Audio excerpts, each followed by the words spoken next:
The trenches of the Western Front were less of a defensive line and more of a psychological endurance test.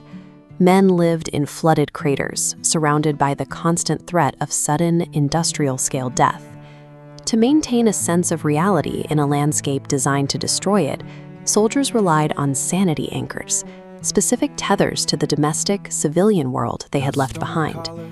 This psychological need transformed the front lines into an unlikely habitat for animal mascots, with units across the globe adopting companions to fill the silence between barrages.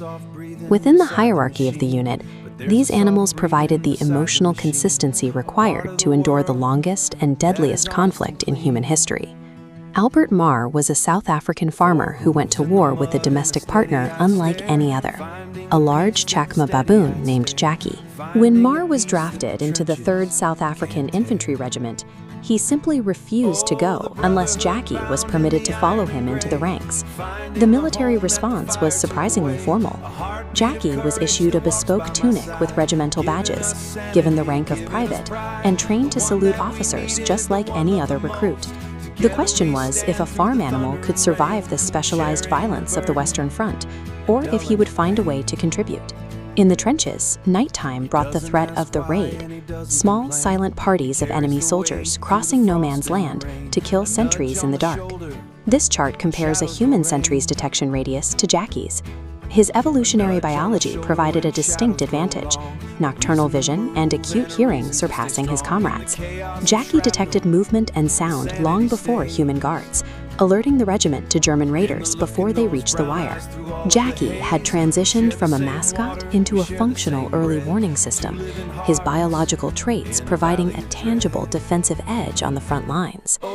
To understand what motivated this animal to stay in the line of fire, we have to look at the 1916 Senussi campaign in Egypt. During a battle in the Western Desert, Albert Marr was shot in the shoulder and collapsed. He was unable to move or seek cover. Jackie refused to flee. He stayed by Marr's side, frantically licking the wound and shielding his owner until medical teams could reach their position.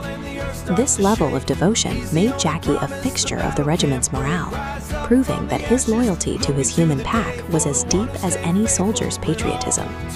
The ultimate test came in April 1918 at Passchendaele. The 3rd Infantry was pinned down by a heavy, sustained artillery bombardment, tearing the landscape apart. Instinct took over.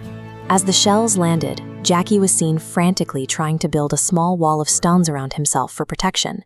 A shell exploded close to his position. Shrapnel ripped through the air, severely wounding Jackie in the arm and leaving his right leg shattered.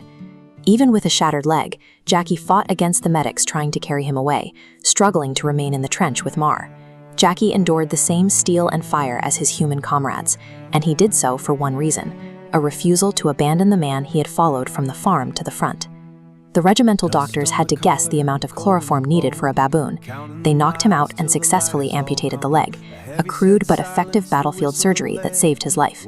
Jackie survived the war and was discharged as a corporal.